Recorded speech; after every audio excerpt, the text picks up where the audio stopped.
Buenas tardes a todas y a todos. Muchas gracias por acompañarnos en este segundo conversatorio que hoy versa sobre transición energética y cambio climático. Este es el segundo conversatorio que el programa LEAD, que dirige el doctor Boris Gresbord, y el programa de energía que está bajo mi dirección, ambos programas son del Colegio de México, organizamos conjuntamente. Y hoy el Instituto Politécnico Nacional, el IPN, aceptó colaborar con este esfuerzo organizativo común. Para los que nos acompañaron la semana pasada en el primer conversatorio, recordarán que el enfoque la semana pasada estaba puesto sobre las diversas energías limpias, sus características, su potencial, sus limitantes y sus retos para la generación de electricidad con el afán de propiciar la descarbonización del sector energía y en particular eléctrico. Hoy este conversatorio va a entrar mucho más a fondo en el desafío que plantea el cambio climático, en particular para el sector energético, y las diversas medidas adoptadas a nivel internacional y nacional, el nuevo régimen internacional desde el Acuerdo de París, los compromisos de mitigación y marco regulatorio en México, el potencial y las acciones en términos de ahorro de energía y de uso eficiente de la energía y los impactos positivos eventuales que una transición baja en carbono puede implicar en términos de justicia energética. Boris va a desarrollar un poco más esos temas que ustedes van a presenciar durante este conversatorio. Por mi parte, yo quiero recordar las reglas del juego del conversatorio. Es un formato que propicia un diálogo, una conversación, un debate entre los diversos ponentes. Es algo muy ágil y la idea es que los ponentes entreguen uno o varios mensajes rápidamente durante el tiempo que les he impartido. Y en este ejercicio, el moderador funge un poco como un jefe de orquesta, animando la discusión con una serie de preguntas cortas, a veces dirigidas a todos los ponentes, a veces enfocadas a uno en especial. El público, ustedes tienen a su disposición en el chat un link con una breve semblanza de cada ponente y al final les vamos a proporcionar un cuestionario, contestarlo. Eso nos va a ayudar a nosotros, los organizadores, a conocerlos mucho mejor a todos ustedes y a saber cómo podremos en el futuro eventualmente mejorar nuestros futuros conversatorios. Eso es una retroalimentación muy importante para nosotros. Durante la sesión, en el chat, ustedes pueden utilizarlo para plantear sus dudas, sus preguntas y sus comentarios. Y al final, el moderador, Carlos de Regules, va a abrir un espacio de Q&A, de preguntas y respuestas, para que los ponentes, los 5 ponentes, 4 ponentes, puedan abordar y contestar, los 5 ponentes, abordar y contestar todas las dudas que ustedes expresan, ¿no? Antes de dejar la palabra a Boris, yo quiero agradecer personalmente a Carlos de Regules por haber aceptado moderar este evento, así como a Gloria, es la única mujer, y cada uno de los ponentes por compartir con nosotros hoy sus reflexiones siempre profundas y un poco de su inmenso conocimiento en la materia. Y muchas gracias también a ustedes, el público, por hacer posible este evento. Boris, te dejo la palabra. Bueno, es muy interesante la presentación de Isabel. Te agradezco, Isabel, y es un gusto para el programa LEAD estar de nuevo junto con el programa de energía que dirige Isabel Rousseau del Colegio de México, y en esta ocasión también con el Centro Interdisciplinario de Investigaciones y Estudios sobre Medio Ambiente y Desarrollo, el CIEMAD del Politécnico. Bienvenidos todos a este conversatorio sobre energía, transición energética y cambio climático. Creo que voy a mencionar algunas de las ideas que Isabel también adelantó sobre esto, sobre el título del conversatorio, que nos permite reunir a este grupo de expertos y colegas admirados, todos admirados y con gran trayectoria a pesar de su juventud. Y aquí voy a incluir a mi apreciado y querido Odón de Buen. El cambio climático ha estado en la agenda internacional y en la nacional desde hace varios años. Las acciones para mitigar el calentamiento global y evitar el aumento de la temperatura para que rebase los 2 grados centígrados no han sido fáciles, hay toda una historia, y menos efectivas, podemos decir. Los acuerdos internacionales son difíciles de coordinar, de implementar y más aún de monitorear. Ejemplo es el protocolo de Tokio de 1992, pero el reciente acuerdo de París, desde mi punto de vista, firmado en 2016 dentro del marco de la Convención Marco de las Naciones Unidas sobre el Cambio Climático, establece medidas para la reducción de emisiones de gases de efecto invernadero y propone un instrumento, las contribuciones nacionalmente determinadas, que para mi gusto permitirían una conjunción internacional con el propósito de cumplir esta aspiración de 1.5 y no rebasar los 2 grados. Esto evitaría resultados y eventos catastróficos que todo mundo prevé si rebasamos los 2 grados. Significa esto esfuerzos eficaces de descarbonización de las economías, medidas drásticas de eficiencia energética, ahorros netos reales en el consumo de energía y adopción de fuentes energéticas limpias que se expusieron en nuestro primer conversatorio la semana pasada. Esta matriz energética que se pretende para 2030 y 2050 se basa en energías renovables, pero habría que incorporar un amplio abanico de transformaciones económicas y sociales. Habrá que acompañar medidas para cambiar patrones de consumo, actuar en todas las escalas, en múltiples sectores, y grandes inversiones habría que hacer en infraestructura física en la escala nacional y en las ciudades, y en especial, aunque no solamente, en transporte. Y sin duda, la participación de múltiples actores, de la población en general, de los empresarios, etcétera. Creo que son algunos de los temas que nuestros invitados van a tratar en este segundo conversatorio. Entonces, yo quiero agradecerles a todos haber aceptado, como ya lo mencionó Isabel, de manera muy entusiasta nuestra invitación, en esta ocasión acompañada de la participación en la organización por parte del CIEMAD y junto con el programa de energía y el programa LEAD. También agradezco de nuevo, ya lo hizo Isabel, pero yo agradezco a nuestro moderador Carlos de Régules haber aceptado esta tarea. Costó mucho trabajo que aceptara, y en estos momentos le voy a pedir entonces que tome la palabra y se presente brevemente, y gracias a todos los que están aquí escuchándonos y participando de alguna manera en este evento, que espero cumpla con las expectativas que todos tenemos. Muchas gracias. Gracias, Boris, y gracias, Isabel. No me costó trabajo aceptar, lo único que dije era que era bajo su propio riesgo, que quede claro. Entonces, no, desde luego que lo hago con mucho gusto, y tanto Boris como Isabel pues son entrañables amigos de tiempo atrás.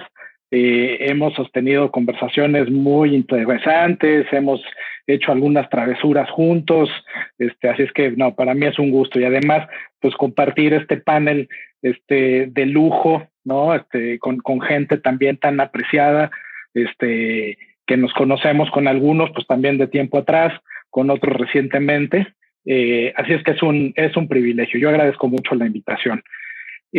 Transición energética y cambio climático pues es prácticamente un tema ineludible hoy en día, ¿no? Lo ha sido por los últimos 20 años.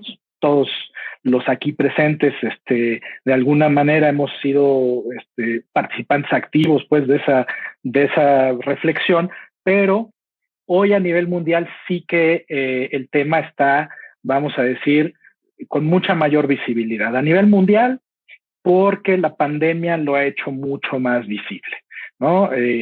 Si ya lo era y ya era un tema mainstream, digamos, de las conversaciones, pues se colocó literalmente dentro de las agendas incluso políticas, ¿no? Fue un tema de la elección en Estados Unidos, es un tema de el principal elemento probablemente de la política exterior de la administración Biden, etcétera. Y a nivel doméstico, en México, bueno, ni qué decir que el momento es extraordinariamente significativo para discutir estos temas, ¿no? Con un cambio de la política energética que está tratando de darse, una oposición a ese cambio de la política energética, la intervención de los tribunales, etcétera. Entonces, vaya, mejor momento para discutir esto, creo que difícilmente lo podríamos haber generado. Y para hacerlo, para tener esta discusión, lo que hemos armado es un panel muy diverso, ¿no? Tenemos gente que viene con la perspectiva más académica, gente que viene de consultoría, gente que viene de gobierno, gente que trae la perspectiva jurídica, técnica, legal, de policy. Entonces, verdaderamente es una diversidad de puntos de vista la que vamos a escuchar el día de hoy, que seguro tendremos una conversación muy rica. Y esa conversación yo espero que se enriquezca aún más con la participación del público. Tenemos 128 personas que están escuchando, viendo esta transmisión. Entre ellos ya estuve de chismoso viendo quién andaba por ahí. No leí toda la lista, desde luego son muchos, pero sí veo queridos amigos, ¿no? Están Luis Fuello por ahí escuchando, está Juan Evenschutz, está Héctor Lesser, entre muchos otros que no menciono. Así es que ojalá que también puedan tener una participación activa.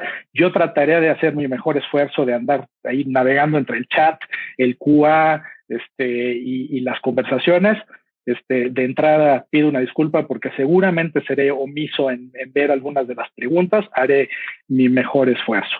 Y entonces, antes de pedirles a mis colegas panelistas que cada quien haga una intervención inicial de 3, 4 minutos, y los voy a ir mencionando en el orden que me aparecen aquí en la pantalla, para no tener ningún tipo de discriminación ni positiva ni negativa. Los voy a mencionar en el orden en que me aparecen. Antes de eso, solamente decir, hay como perspectivas muy necesarias de conversación, ¿no? La perspectiva de justicia energética, la perspectiva de qué nuevo rol para el Estado, la perspectiva de la necesidad de revisar las instituciones internacionales, ¿no? O sea, el IPCC y el Acuerdo de París son suficientes para lo que el mundo necesita o se requiere una nueva generación de instituciones globales.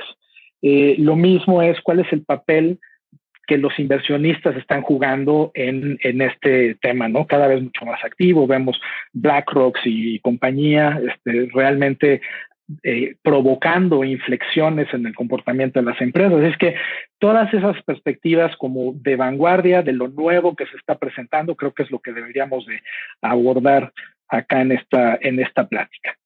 Sin más, yo dejaría la palabra entonces a mis colegas panelistas. El primero que me aparece aquí es José María Valenzuela. Te pediría entonces a cada uno de ustedes 3, 4, máximo 5 minutos de un statement inicial. Muchas gracias. Pues muchas gracias, Carlos, por la oportunidad de empezar. Muchas gracias al resto de los panelistas, al Colegio de México por la invitación y el Politécnico, que también es organizador de este panel en particular. Pues voy directo sobre la temática. Yo creo que estos 3 temas que planteas o 4 temas que planteas, justicia, en la transición, el replanteamiento del rol del Estado y la necesidad de nuevas instituciones globales son realmente centrales. Trataré de tratar sobre ello en estos 3 minutos.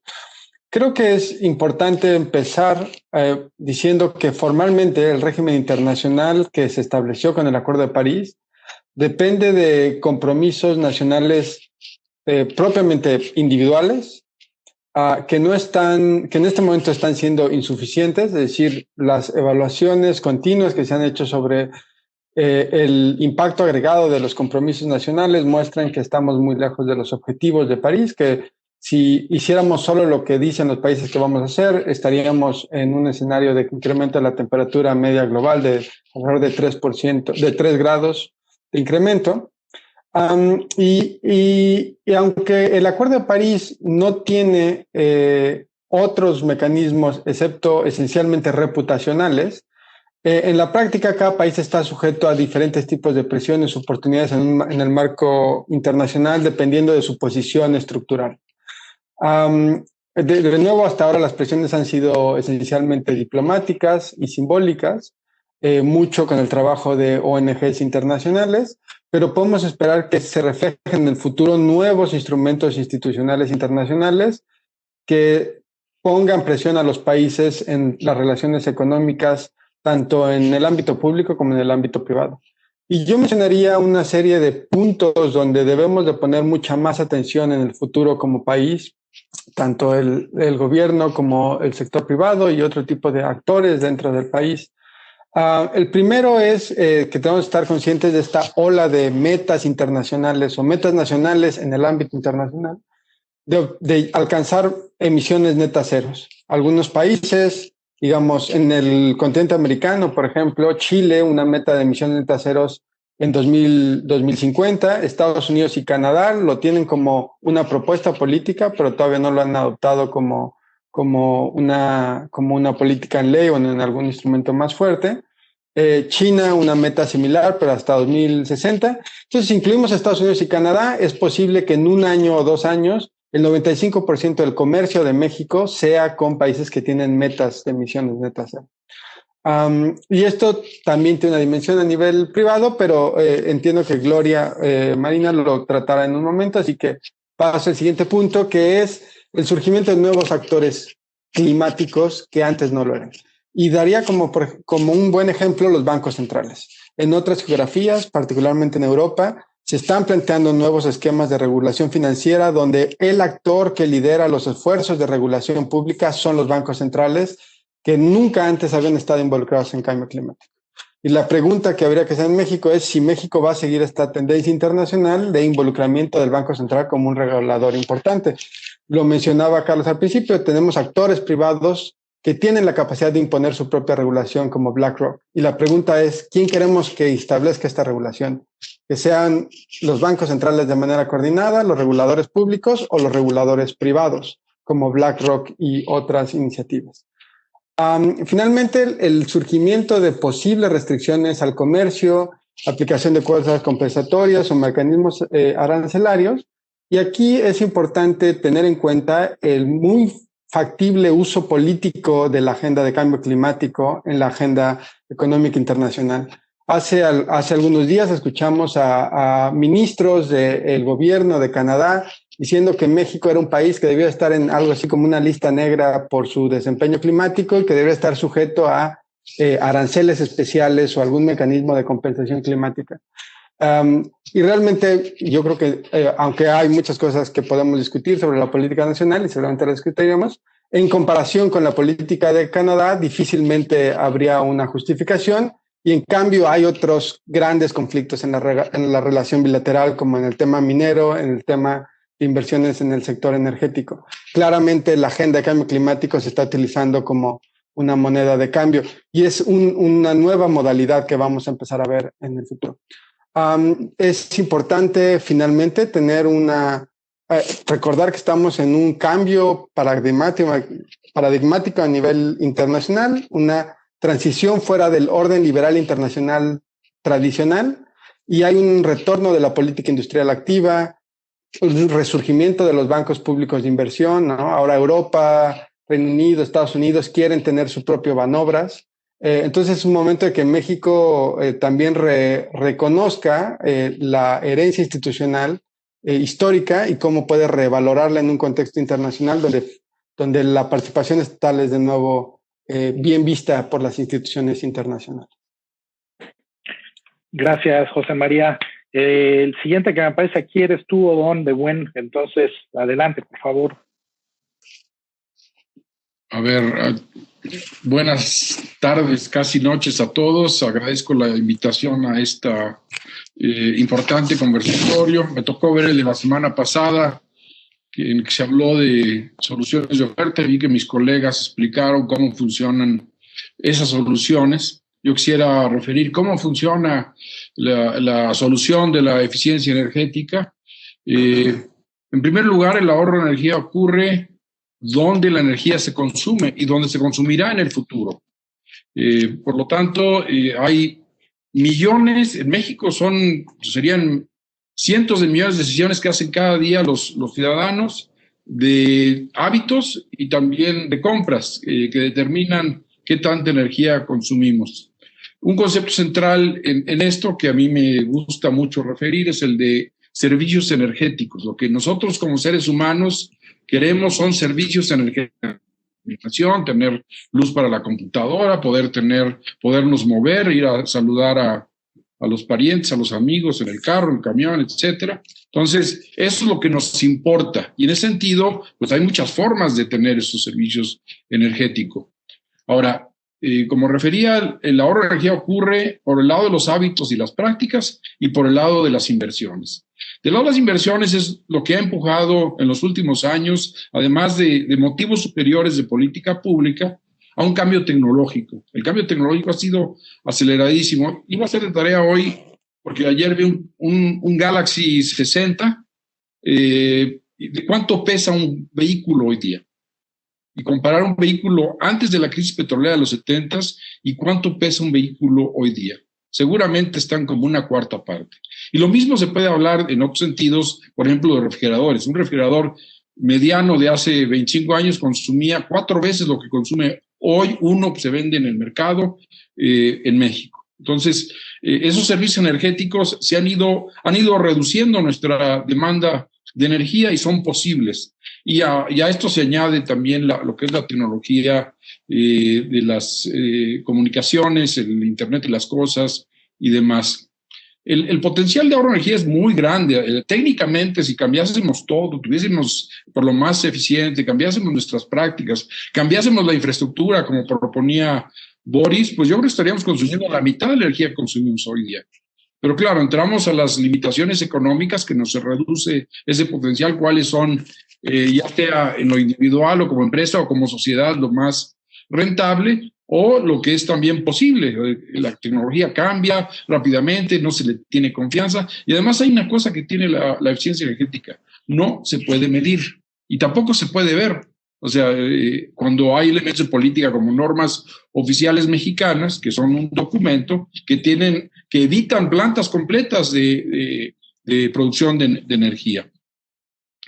Y bueno, el otro tema es que por sí misma la eficiencia energética no es nada. Lo es en la lógica de los beneficios que se tienen.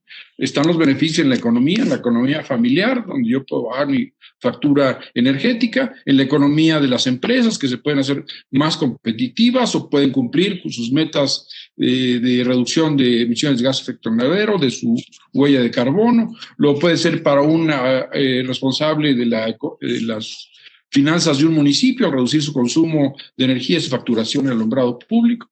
Y bueno, está el tema del cambio climático, pero también está el de la infraestructura energética. Hay muchas acciones de eficiencia energética que se han hecho por crisis energéticas en Brasil. De repente no había suficiente hidráulica. En Chile le cortaron el gas de Argentina y otras experiencias. Y en ese sentido, y ya con esto termino, el papel del Estado está en dos temas, en dos grandes conceptos. Uno, que es dar certidumbre técnica en el sentido de la calidad y del desempeño de los sistemas que entran al sistema, de los equipos, materiales, sistemas que nos vienen a dar los servicios energéticos. Y el segundo, el reducir el costo de transacción, es decir, cuánto nos cuesta a los ciudadanos o a las empresas el hacernos esas medidas de eficiencia energética. Y simplemente el concepto es muy sencillo. Si yo quiero cambiar un foco que está en un techo a 10 metros, pues tengo que traer una cuadrilla para cambiar un foco y eso es carísimo. Es simplemente para reflejar el concepto de costo de transacción. Y hay un papel del Estado que es agregador, es facilitador de esos procesos entre los oferentes de servicios y productos eficientes con las empresas y la población. Ahí terminaría. Gracias, Odón.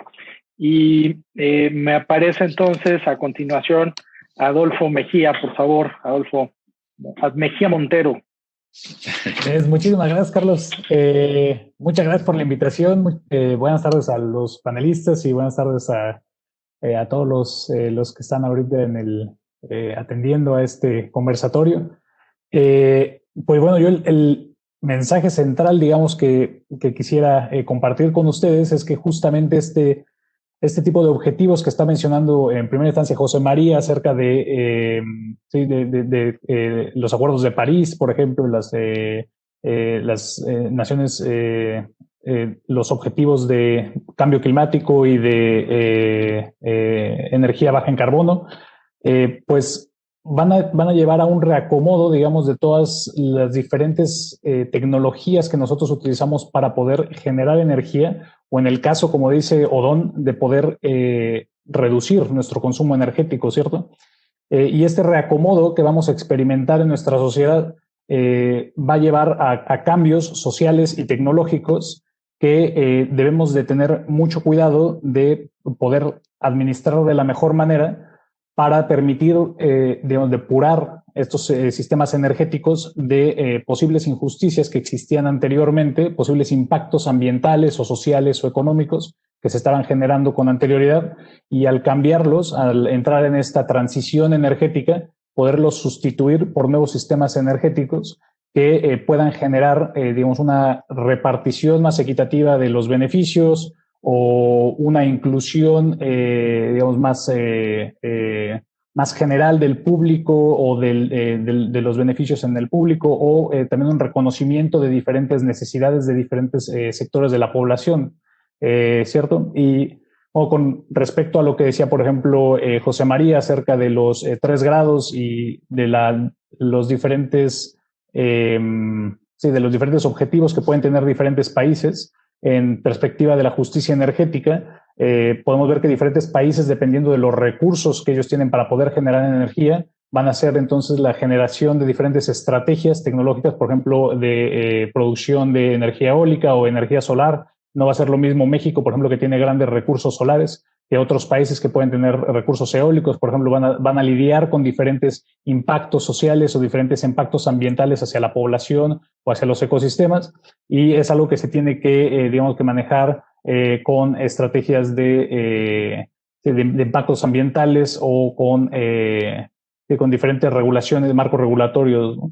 Y con lo que decía Odón, me pareció muy interesante acerca de esta invisibilidad que tiene la eficiencia energética. Creo que es algo que se relaciona directamente con el tema de justicia energética, pues muchas veces se deja de lado las inversiones que se pueden hacer para poder ahorrar energía, en lugar de generar nuevas plantas, por ejemplo, para poder generar energía limpia.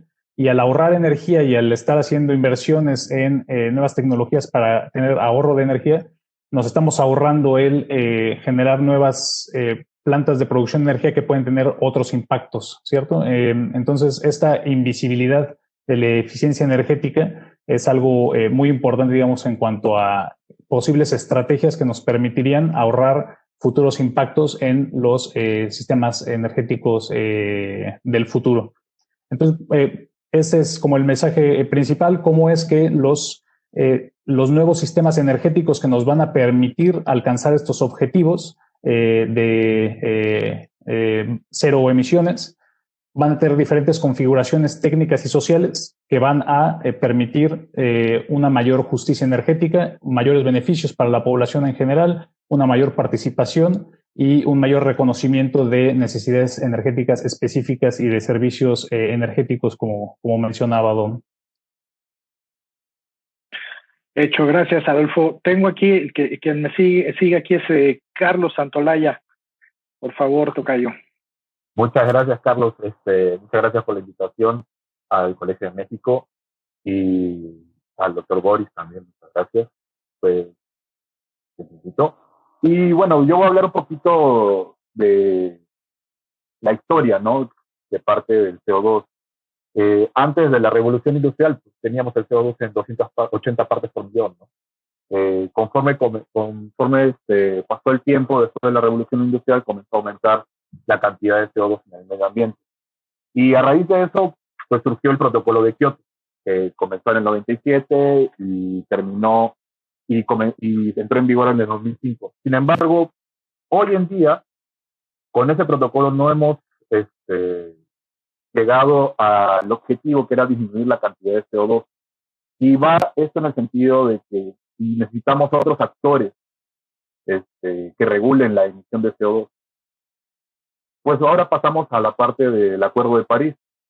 El Acuerdo de París, todos decían, no, tenemos que bajar, disminuir la cantidad de CO2, y ya estamos en el 2020. No podemos disminuir la cantidad de CO2. Entonces, como tal, nuevos actores que regulen la emisión de CO2, se me hace como que muy grande todavía. Yo creo que tenemos que hacerlo a nivel local primero. A nivel local tenemos que intentar disminuir la cantidad de CO2 y eso va a repercutir a nivel global. Eso sería mi intervención.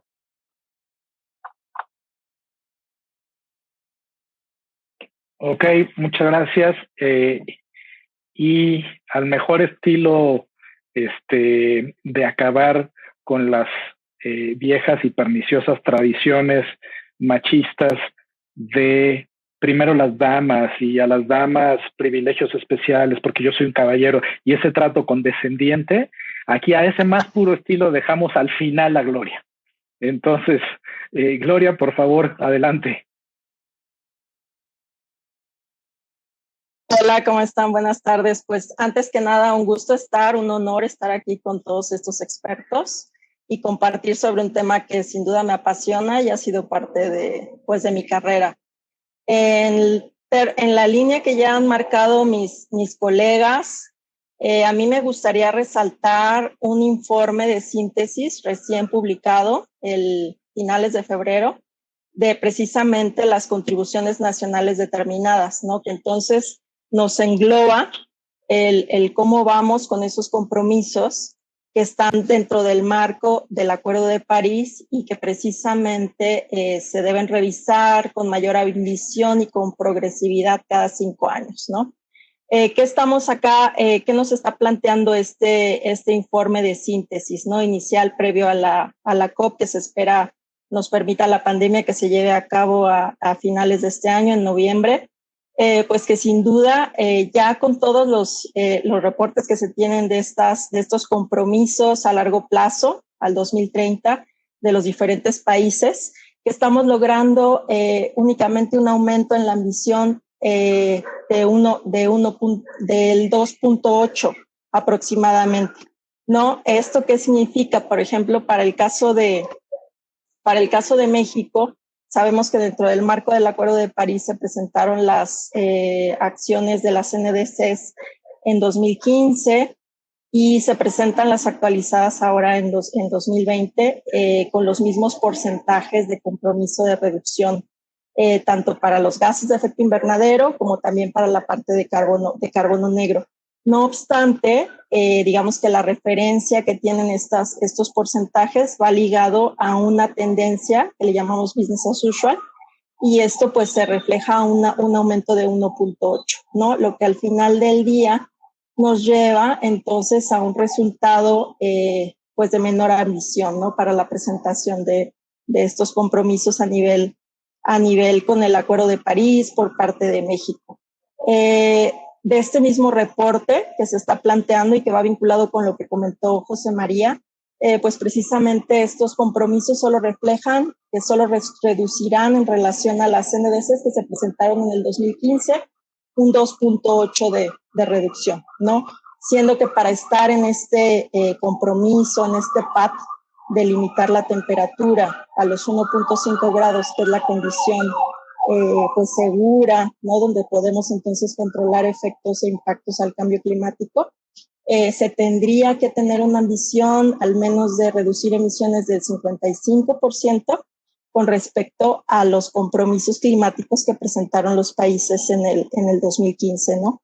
Como sabemos, esto es parte de la estructura de la gestión de los compromisos a largo plazo del Acuerdo de París y que se van revisando cada 5 años.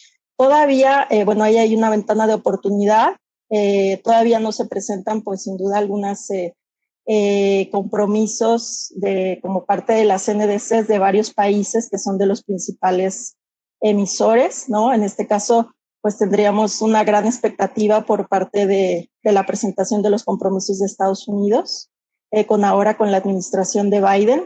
También China ha declarado que va a hacer, de acuerdo a su línea de acción que traen también estos países en términos de estrategias a largo plazo de emisiones neta cero al 2050, que se puedan integrar en estos compromisos para que realmente este acuerdo pueda apoyarnos en este enfoque global, ¿no? de compromisos para el bien común. No obstante, desde el punto de vista empresarial, me gustaría también mencionar que existe una iniciativa relevante, que es la iniciativa de Science Based Targets, que esta es una iniciativa que nace en la cuna precisamente de ONGs internacionales, como en este caso el WWF, el Carbon Disclosure Project, el World Resources Institute, y dentro también del marco del Pacto Mundial, que lo que hace es que existe una fuerza, un motor, un músculo de esta coalición del sector empresarial para mover precisamente a los diferentes sectores con un enfoque de competitividad hacia reducciones netas cero al 2030 y al 2050. Esto vinculado a metas basadas en ciencia. ¿Qué significa esto? Que estas precisamente metas empresariales ambiciosas que se implementan en los sectores van a estar vinculadas precisamente con esa ambición global por el bien común de lograr la limitación de la temperatura promedio global en los 1.5 grados, que es la zona segura, y también es la zona que yo le llamaría pues costo efectiva. Gracias, Gloria. Oigan, a ver, a continuación yo lo que les propongo pues, es ya una conversación como más fluida, ¿no? Ya tenemos cada quien nuestro espacio, así como para un planteamiento inicial. Vamos a charlar. Entonces, a partir de ahora, por favor, libertad de arrebatar la palabra, alzar la mano, ya sea la real o la virtual, que por ahí hay un botoncito, y vámonos todos contra todos. Si quieren, yo abro las hostilidades. Entonces, para seguir un poco con la lógica que traías, Gloria, te diría, tú tienes un montón de clientes, tú te dedicas a la consultoría especializada en temas climáticos y ayudas a tus clientes a definir estrategias. ¿Qué es lo que está moviendo a las empresas en México a adoptar estrategias climáticas? ¿Es el riesgo reputacional?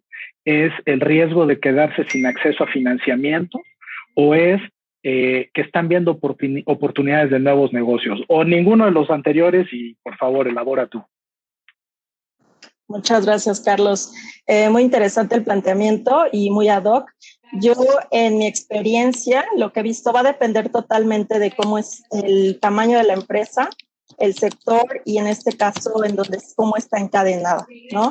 Diría que sería una mezcla de los 3 elementos que tú mencionas. Actualmente, afortunadamente para el sector empresarial, desde mi punto de vista, el tema de cambio climático y más en México, cuando tú les preguntas, bueno, es un tema de un riesgo regulatorio para algunas empresas, pero para grandes empresas ya es más un tema de riesgo empresarial y de la gestión de la gobernanza de todo el negocio a largo plazo, ¿Eso qué implica? Pues se vincula directamente desde con oportunidades para poder acceder a proyectos costo eficientes que ahora comentaban, sin duda puede ser desde diferentes dimensiones, desde temas de renovables, desde eficiencia energética hasta cambios o ecodiseño en su línea de negocio. No obstante, también desde la parte de punto de vista de inversionistas, es uno de los principales motores y fuerzas que se ha estado abriendo actualmente, por las cuales grandes empresas están interesadas en gestionar el riesgo del cambio climático con ese enfoque. Desde el enfoque de adaptación para crear resiliencia, precisamente en su infraestructura o en su cadena de valor, en su cadena de suministro, pero también en el enfoque de inversionistas, ¿no? ¿Dónde están, cómo están ellos también tasados y cómo se puede perfilar precisamente ya el riesgo total completo de su empresa en un enfoque financiero? Para las empresas que son un motor fuerte en México, que creo que es importante mencionar también que tenemos el músculo de las pymes, ahí ellas pues se encadenan, ¿no? con todos estos sectores y entonces se vuelven oportunidades que yo les llamo de fast track, los enfoques de eficiencia energética, ¿no? Ahí, afortunadamente, estas oportunidades que son costo eficientes y que si tuviéramos mayores incentivos desde otros vínculos, no solo el sector empresarial, podríamos también mover ese gran músculo de nuestras pymes en México, que con el tema precisamente de eficiencia energética y energía renovable tenemos ahí gran oportunidad y al final del día también ellas encadenadas con todos estos sectores ya de empresas que cotizan en bolsa y que entonces ya tienen este perfil ya más de enfocarse a temas de gobernanza y temas ambientales y sociales con el enfoque de cambio climático. Entonces ahí es como se va tejiendo ese hilado de fuerzas para el sector empresarial. Ok, gracias. Y a ver, si nadie alza la mano, yo me sigo. Aquí hay un par de preguntas del público, bastante buenas, bastante provocadoras. Entonces, una es, ¿requiere México una discusión pública incluyente para discutir su política energética?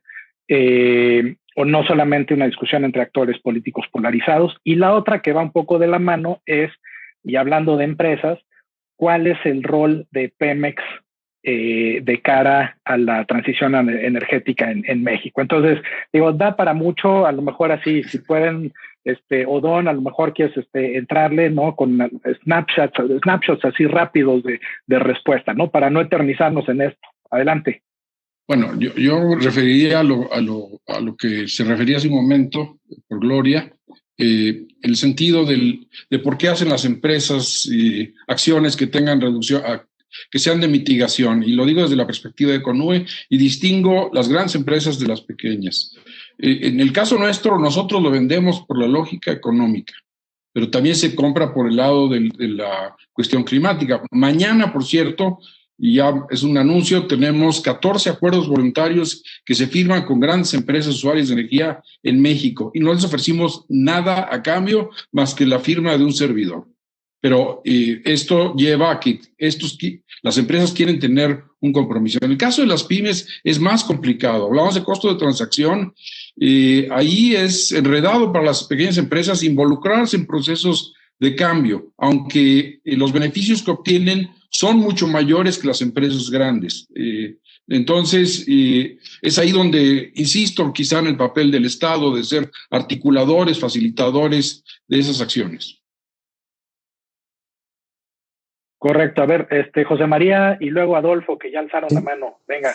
Yo me quiero referir a una función particular del Estado, gobierno, pero otras instituciones que conforman al Estado mexicano y que tienen que ver con el debate público, porque sí creo que es necesario tener un debate público más amplio con ciertas características diferentes. Y es que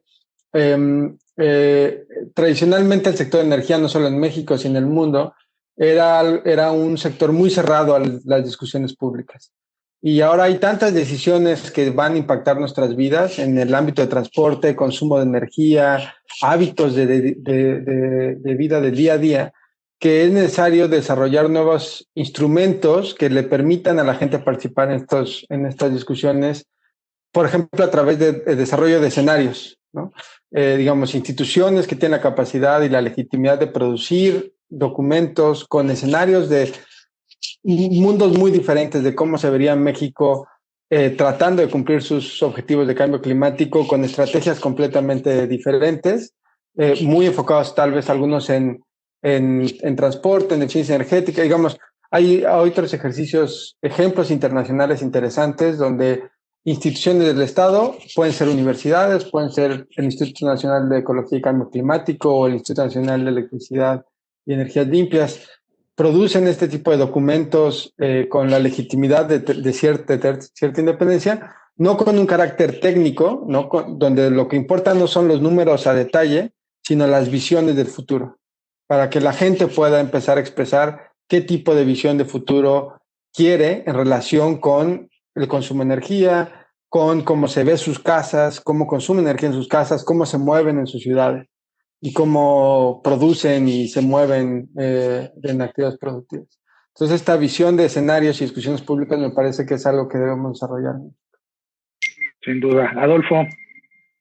Muchas gracias, Carlos. Sí, totalmente de acuerdo con lo que dice José María. Creo que la apertura de debates, ¿no?, acerca de energía es algo muy importante y creo que tradicionalmente había sido algo muy cerrado porque la energía es generalmente un tema muy técnico, ¿cierto? Entonces se habla acerca de cuestiones de tecnología, si se habla acerca de números, si se habla acerca de cuestiones que generalmente están fuera del alcance, ¿no?, de muchas personas, y por eso es algo que se había mantenido cerrado. Pero creo que es muy importante incluir a diferentes grupos y crear un debate público acerca de cómo es que generamos visiones de estos futuros energéticos, ¿cierto?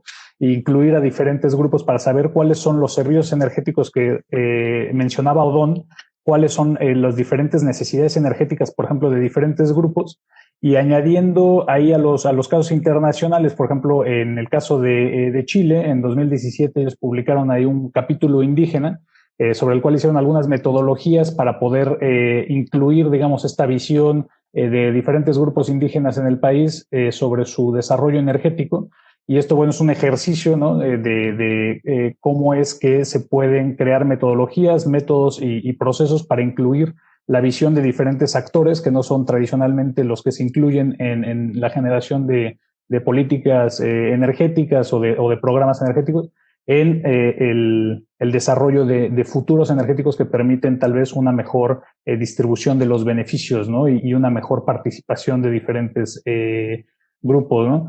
Y bueno, una pregunta también que me gustaría hacerle a Odón, aprovechando me pareció muy interesante esto de las pymes y cómo es que las ganancias pueden ser mucho mayores para las pequeñas y menores empresas, pero cuáles son las barreras tal vez que tienen estas empresas para poder entrarle a cuestiones de eficiencia energética, si son técnicas o si son más bien de una cuestión como de conocimiento, de know-how, para entrarle a diferentes técnicas, o si es algo más bien social y de regulación, ¿dónde está el problema y por qué no le están entrando, ¿no?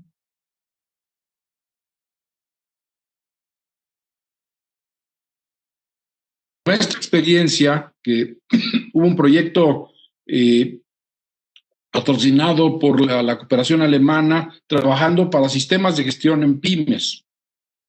Había una capacitación gratuita, una orientación gratuita, y fue bien difícil conseguir que se involucraran, porque las empresas tienen poca capacidad para poder involucrar personal. Ahora, los que se involucraron, y claro, aquí hay desde la tiendita hasta la empresa de manufactura que está en las cadenas de valor que refería Gloria, pues resulta que no solo tienen beneficios de ahorro de energía, a veces hasta 30, 40%, sino también sirve para meterse a sus procesos productivos e identificar áreas de mejora.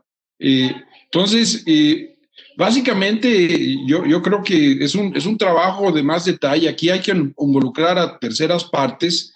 Quizá hay procesos que son muy repetitivos que se pueden promover, pero hay la resistencia de que muchas de ellas son empresas familiares, donde el que opera es el que es el dueño, es el que paga, y entonces se vuelve, digamos, son barreras de tipo institucionales de las propias organizaciones. Y ahí yo lo que pienso es que nosotros tenemos que promover la idea de que esto es muy rentable, de que es muy posible, y con la tecnología que se vende en la tienda, digamos. Oye, déjenme retomar un poquito también el hilo del tema de la apertura del debate, ¿no? Y por cierto, les quiero recomendar a todos, hay una conversación paralela que se está dando ahí en el chat muy buena acerca de la falta de certeza para invertir en el sector energía en México. Se las recomiendo, está buenísima. Si podemos la incorporamos acá, pero por lo pronto quisiera seguir este hilo conductor decían Adolfo y José María, decían, muy importante la apertura del debate. Sí, extraordinario. Ayer el Senado de la República canceló el debate abierto y público y transparente de la ley de la industria eléctrica. Y entonces, en esas condiciones, digamos, es coyuntural, pues, pero más ampliamente, y Adolfo, volviendo a ti, y desde luego quien quiera intervenir en este tema de justicia energética, que me parece extraordinario, retomo un concepto que Adolfo me platicó por el correo electrónico hace un par de días. Me decía, el cambio, o sea, la transición energética, el cambio, todo cambio es propicio para la innovación, ¿no? Y entonces, en este contexto de cambio, de transformación, de innovación, ¿cómo, Adolfo, se introduce el tema de justicia energética para que no sea una cosa ahí esotérica, aislada, que nadie entiende, que no tiene asidero? ¿Cómo se vincula al sistema de justicia? ¿Cómo lo introduces a eso? ¿Cómo se vincula con el concepto también de pobreza energética, ¿no? Entonces, a ver si podemos empezar ahí una conversación, y desde luego quien quiera brincar, bienvenido. Por supuesto, muchas gracias, Carlos. Sí, es algo, como dices, algo muy abstracto. Luego muchas veces esto de justicia energética es como algo muy conceptual, pero creo que justo lo que hablaba, por ejemplo, Odón acerca de eficiencia energética es un muy claro ejemplo de cómo es que estas reconfiguraciones de los sistemas energéticos pueden generar, digamos, escenarios más justos o menos justos, ¿cierto? Y, por ejemplo, un escenario donde se le dé prioridad a la eficiencia energética por sobre simplemente la generación de nuevas plantas, no sé, renovables o de otro tipo de bajas en carbono para la generación de energía, puede significar el hecho de ahorrarnos el despliegue de nuevas plantas de generación que pueden tener diferentes tipos de impactos ambientales, sociales, etcétera, ¿cierto? Entonces, digamos, una inversión en esta eficiencia energética que eficazmente desaparece la necesidad de hacer nuevas plantas de generación es algo muy tangible de cómo podemos evitarnos impactos de estas nuevas tecnologías que tal vez incluso aunque son menos, digamos, tienen menos impacto que tal vez energías fósiles, ¿no? En el caso, por ejemplo, de solar tal vez o eólica, siguen teniendo impactos para ciertas localidades, ¿no? Para ciertas personas. Entonces, eso es algo muy, digamos, muy tangible de cómo es que se pueden traducir esas configuraciones nuevas en nuevas configuraciones que van a dar más o menos justicia energética. Y en el caso de la pobreza energética, creo que es muy importante justamente lo que esta dimensión, digamos, la justicia energética está, hay muchos marcos conceptuales de los que se puede entender, pero uno de ellos es este marco de cómo se distribuyen los beneficios, cómo se crean los procesos para toma de decisiones acerca de los sistemas energéticos y cómo se reconocen diferentes actores, ¿cierto? Entonces, en el tema de pobreza energética, es muy importante, por ejemplo, reconocer cómo es que hay diferentes actores que van a tener, a necesitar específicos servicios energéticos para llevar a cabo sus tareas, y entonces podemos manejar mucho mejor, conociendo una vez esas necesidades, se pueden generar mucho mejores estrategias y mucho mejores programas para efectivamente como bajar o disminuir la pobreza energética en ciertos sectores, ¿cierto? Entonces, un reconocimiento, el reconocer estos sectores que generalmente y tradicionalmente han sido, digamos, hechos a un lado, puede llevar a sistemas energéticos más justos en el futuro. Correcto. A ver, Odón ahí alzó el lápiz. Entonces, sí, la cosa es que... Hasta por un minuto, Odón. Gracias. Es que de manera casual... sigue Carlos. Sí, de manera casual entramos al tema de pobreza energética en la CONUE. La discusión de pobreza energética se centra en la oferta energética, pero México, el 98% de la población tiene energía eléctrica. Yo planteo inclusive el problema de la pobreza energética otra vez en la lógica de los servicios energéticos. Y ahí entro con algo que está en medio, que son los equipos. O sea, yo puedo hacerme de servicios energéticos con un refrigerador usado, pero entonces la cuenta que me carga me hace más pobre energéticamente. E identificamos un impacto de las normas oficiales mexicanas, en particular de los electrodomésticos, donde una familia, y también de calentamiento de agua y demás, una familia de decil más bajo de ingresos redujo el porcentaje de gastos respecto a su ingreso de 9 a 5% en 20 años. Cuando aumentó, digamos, la saturación, aumentó el equipamiento de esas familias. ¿Por qué? Porque los equipos que entraron al mercado eran más eficientes. Entonces, más gente se hizo de servicios energéticos y además se hizo de manera más barata. Y no fue por una cuestión de tarifas eléctricas, fue porque el servicio era más barato. Carlos, querías intervenir. Sí, es que a mí me surgió una duda cuando habla de justicia energética, porque, por ejemplo, no todos los países tienen la misma necesidad energética y no proviene de la misma fuente. Por ejemplo, aquí en México, pues básicamente utilizamos mucho hidrocarburos, pero si comparamos, por ejemplo, con un país como Francia, en el cual tiene mucha energía eléctrica a partir de reactores nucleares, ahí ellos pueden regular, por ejemplo, el consumo de hidrocarburo en comparación, por ejemplo, con México, que es muy difícil que uno de sus fuentes de energía, que es el hidrocarburo, cambie tan radicalmente como por ejemplo, en el caso francés. A lo que voy es, ¿qué tan bueno es la justicia energética y qué tan bueno, por ejemplo, es la igualdad energética o la equidad energética? Porque, por ejemplo, nosotros necesitamos hidrocarburos, mientras que otros no necesitan hidrocarburos. Nosotros no podemos llegar, por ejemplo, a cierta cantidad de emisiones de CO2 a comparación de Francia. No podemos tener la misma cantidad. ¿Por qué? Porque vamos a seguir consumiendo hidrocarburos. Y una de las cosas muy importantes es que aquí en México quieren cambiar a energías renovables, ¿no? Y pasar el 2024 de 14% de energías renovables a 35%. Pero todavía tenemos un consumo muy grande de hidrocarburos. De hecho, ni siquiera podemos llegar a la demanda nacional con nuestra propia refinería. Tenemos que importar gasolina, tenemos que importar otros combustibles. Y bueno, a lo que voy es que la justicia energética en México todavía como que es muy, muy compleja todavía, porque vamos a seguir dependiendo de los hidrocarburos.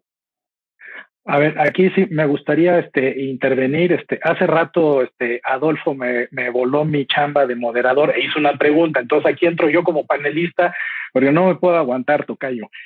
Yo creo que seguir consumiendo combustibles fósiles, energía fósil, es una decisión, no es un destino.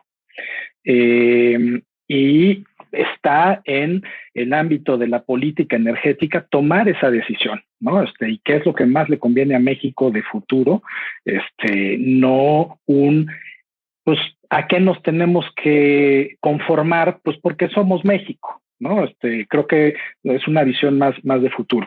Y ahí, engarzándolo con pobreza energética, y también retando un poco lo que comentaba Odón, ¿no? De la oferta energética. El 98% de los hogares en México están conectados a la luz. Va perfecto. Pero, ¿les alcanza para pagar la factura? Con lo que pueden pagar de factura, ¿alcanzan niveles de confort dignos? ¿Pueden calentarse en el invierno? ¿Pueden enfriarse en el verano?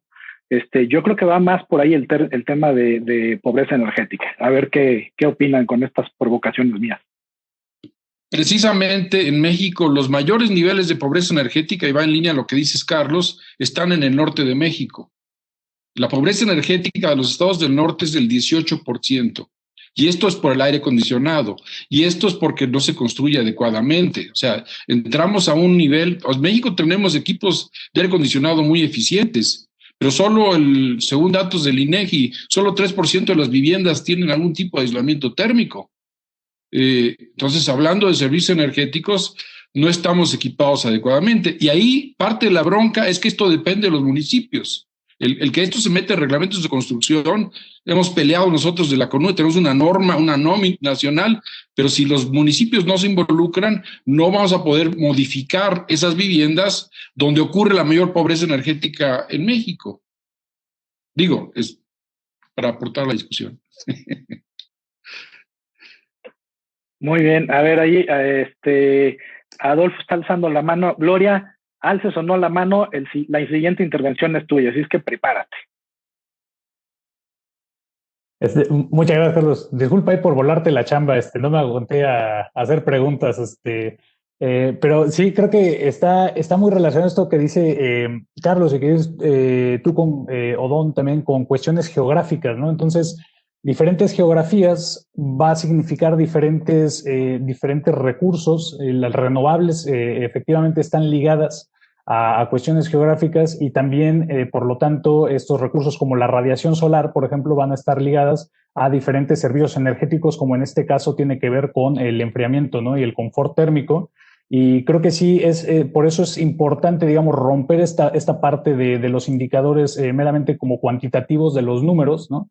Y esto que menciona Odón acerca del 99% de la población teniendo acceso a la electricidad, bueno, nos hablaría de que estamos todos entonces en una situación de perfección, ¿no? Prácticamente en cuanto a acceso, pero me parece que es justo Boris y Rigoberto Ochoa que escribieron un paper ahí, un documento acerca de cómo es que se puede medir diferentes niveles de privación de energía y esto es a través del acceso o no acceso a diferentes, sí, digamos, tecnologías como justo aire acondicionado o diferentes cosas que dan servicios energéticos, ¿no? Entonces, son diferentes niveles que creo que son importantes desmenuzarlos para poder tener un debate mucho más rico acerca de pobreza energética, acerca de privación, acerca de eficiencia energética y es importante verlo a profundidad, ¿no?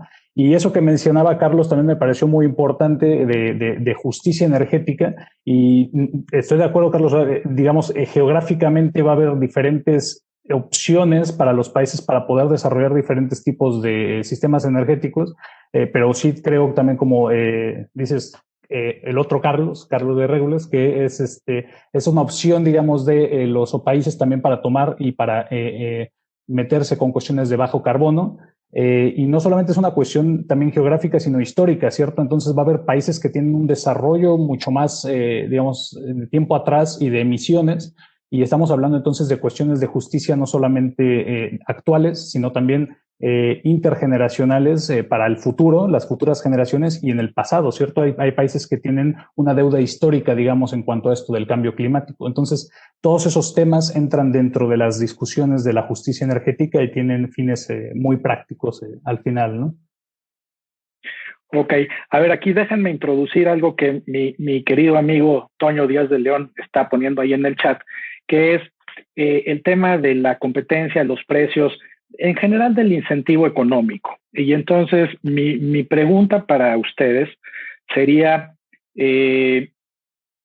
Odón decía hace rato, todos los días millones de ciudadanos tomamos decisiones en cuanto a nuestro consumo de energía. Decidimos prender o apagar el switch, subirle o bajarle la temperatura al aire acondicionado, etcétera. Entonces, a ver, mi pregunta es, realmente, más allá del incentivo económico, el costo que tiene la energía y lo que significa en las bolsas de cada uno de los ciudadanos, de las empresas, de los comercios, ¿existe otro instrumento real, pragmático, que provoque un cambio en el comportamiento de nuestro consumo de energía, ya sea para energías más limpias o para menos consumo de energía, más allá del incentivo económico, más allá del precio? ¿Hay otro instrumento que tenga ese mismo poder o nos estamos haciendo huellas? En Estados Unidos hubo una oferta de una empresa que se apoderaba del sistema de facturación de las empresas eléctricas, no sé si siga ocurriendo, y le enviaba mensajes a los usuarios de energía para compararse con el vecino. O sea, en un efecto social. Entonces, además, el sistema permite, porque en algunos estados tiene obligaciones de reducciones, a llevar acciones y si venía el calor, además avisar a los usuarios que podían cambiar sistemas y demás. Es un sistema que se llama Opower, se llamaba la empresa, la conocí hace 8 años. Entonces aquí hay una cuestión de conducta muy fuerte que además puede ser parte de una forma en la cual o comparo como vecino o me comparo conmigo mismo. Y anoto otra cosa rápidamente. Uno recibe en la factura energética el resultado de 2 meses de decisiones. Hoy día ya puede uno tener tecnología donde uno puede tener el perfil del día y ser avisado de que si se brincó uno o no. Yo creo que hay una oportunidad por el desarrollo de la tecnología para que estemos más conscientes de cómo estamos actuando y cómo se refleja en nuestros costos. Claro, decisiones mejor informadas, ¿no? Oye, Carlos, alzaste la mano, por favor, tocayo. Es que, gracias. Es que yo he visto, bueno, con compañeros que trabajan en oficinas, que si llegan en bicicleta, les dan un incentivo. Y eso favorece a que haya un cambio, por ejemplo, en este tipo de empresas, ¿no? Haya un cambio generacional y que te olvides del carro, te olvides del autobús y digas, no, sabes que voy a irme en bicicleta porque me dan un incentivo. Puede ser de que sea, ¿eh? Puede ser de que tengas 1 hora más de comida o media hora más de conversa, o puede ser de que te den un incentivo económico. Pero eso ayuda a que haya un cambio. Y en México sí se ve, por lo menos en la Ciudad de México yo sí veo con mis compañeros.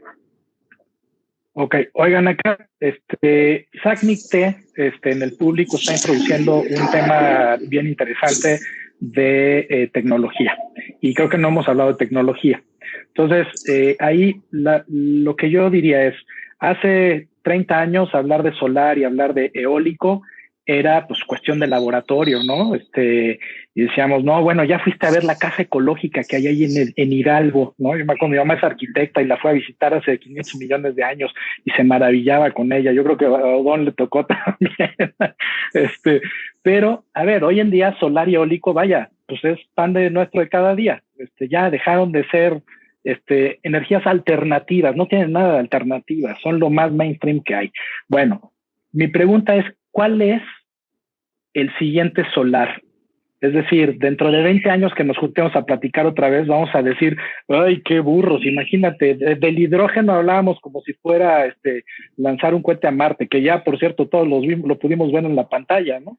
También dejó de ser tan sofisticado. Entonces, ¿cuál es el siguiente solar, el siguiente eólico? Dentro de 20 años, ¿cuál va a ser? ¿Es hidrógeno? ¿Es gas de síntesis? ¿Qué demonios es, no?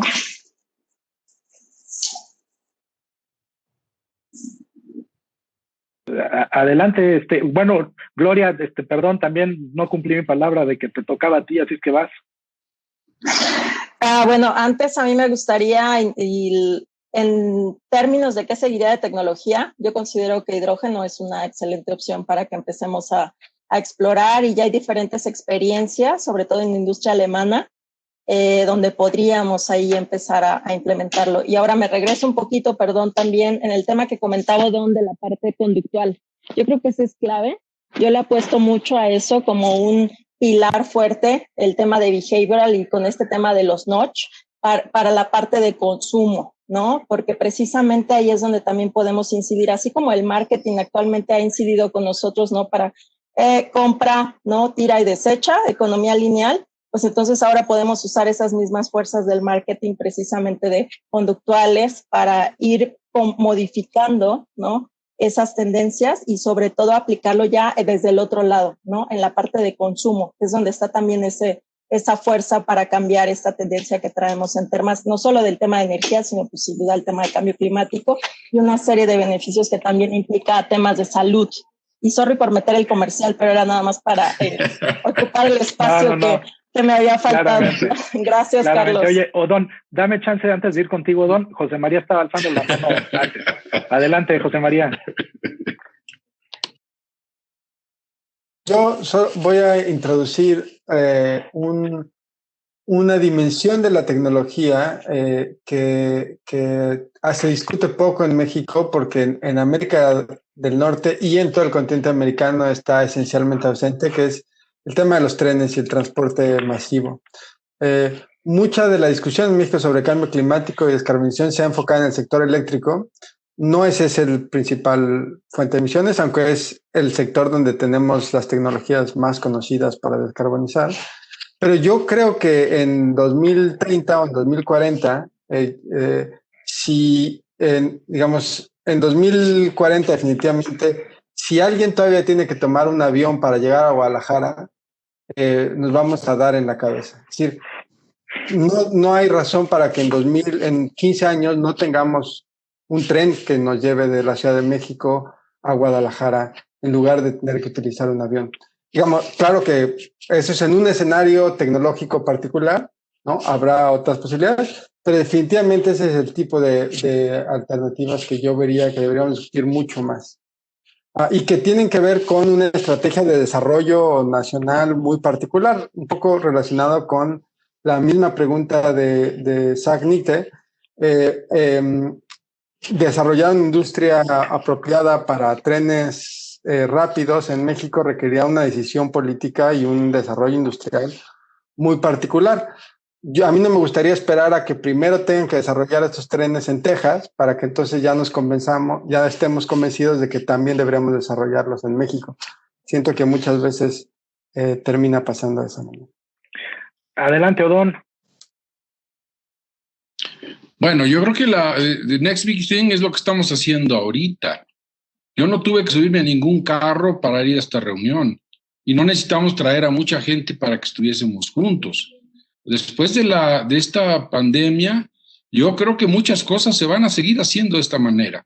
Por supuesto, yo extraño ir a la oficina, encontrarme con los amigos, tocarlos, abrazarlos, pero yo creo que muchas cosas, yo no extraño estarme moviendo 3 o 4 horas en la ciudad para llegar de una reunión a otra. Aquí, pues siquiera que den chance de ir al baño, pero por lo demás, esto está ocurriendo. Y las tecnologías de la información y el Internet de las cosas, que además están en nuestro celular. Eso es, para mí, más que una fuente de energía, es una forma de cambiar nuestras prácticas y hábitos para informarnos mejor de lo que hacemos. Y yo creo que aquí hay un factor social importante que son los jóvenes. Y ya lo refería tu tocayo, Carlos, hablando de llegar en bicicleta a la casa, y estoy de acuerdo con él. Es increíble el fenómeno de los ciclistas en la Ciudad de México. Y es un cambio estructural radical, y tiene que ver no tanto por la bicicleta, sino porque hay un cambio de perspectiva de cómo se vive en una ciudad, y así va a ocurrir con muchas otras cosas. Oye, a ver, cambio tecnológico y José María bien hacían introducir el tema de este cambio de paradigma del transporte, el sector transporte, ¿no? Pero no nada más son trenes, sino que son autos eléctricos y autos que se conducen solitos y que saben a dónde van y lo hacen de manera eficiente, y etcétera, etcétera, ¿no? El sector transporte es un sector clave en esto. Hacer eso pasa por la electrificación de la economía. Que al final del día quieres trenes eléctricos, no quieres trenes a diésel, con todo respeto, ¿verdad? O quieres autos eléctricos, no a gasolina, etcétera, etcétera. Entonces sí pasa este tema de net zero, pasa por una electrificación de la economía en su conjunto. Hay sectores que no se pueden electrificar, ¿no? Los transportes de largo alcance, los barcos de largo alcance, los aviones, ok, está bien, pero todo lo demás se puede electrificar. Entonces, una es, bueno, si esta hipótesis que estoy diciendo así como con tanta certeza es cierta o no, y la segunda es, ¿cuál es la oportunidad que tendría México para convertirse en un hub en la cadena de suministro de esta industria global de la energía? Producir paneles solares, producir aerogeneradores, producir las partes que se necesitan. Digamos, geográficamente estamos en un lugar privilegiado, tenemos tratados de libre comercio con cualquier cantidad de países en el mundo, estamos a medio camino entre el Pacífico y el Atlántico.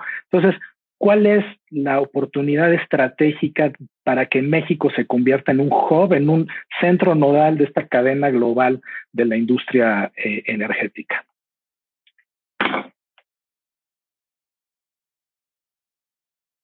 Venga, José María, se lanzó el ruedo. Me gustaría empezar con un punto que me parece interesante y tal vez Odón pueda complementarlo, pero tengo la impresión de que México es un hub de una de unas cadenas particularmente importantes que tienen que ver con el uso de electrodomésticos y la importancia que ha tenido la estandarización de la eficiencia energética en electrodomésticos a nivel internacional y la capacidad que tuvo México de asegurarse sí estar muy cerca de los estándares más elevados para generar un nicho en un mercado que ha tenido mucho valor para el país.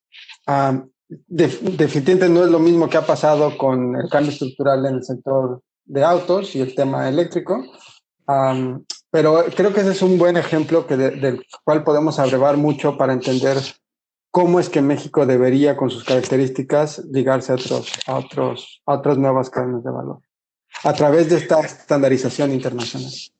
Correcto. Adolfo.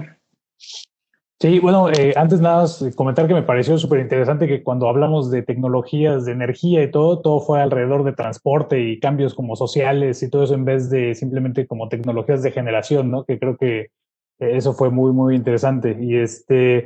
Y creo que sí, cuando se habla de luego cadenas de valor, por ejemplo, y el papel de México, creo que en cuanto a energías renovables, por ejemplo, uno de los problemas que tenemos es que no se ha conseguido efectivamente como internalizar estas cadenas de valor, manufactura, por ejemplo, de paneles fotovoltaicos o manufactura de aerogeneradores no sé, las diferentes partes que hay que otros países sí tienen mucho más desarrolladas, ¿no? Países, por ejemplo, europeos como Dinamarca o como Alemania o como China, donde toda esa cadena de valor se internaliza y se hace la manufactura y el desarrollo. Entonces, creo que existen grandes oportunidades digamos, por la capacidad de México de ser un país de manufactura, de generarlos aquí e internalizarlo.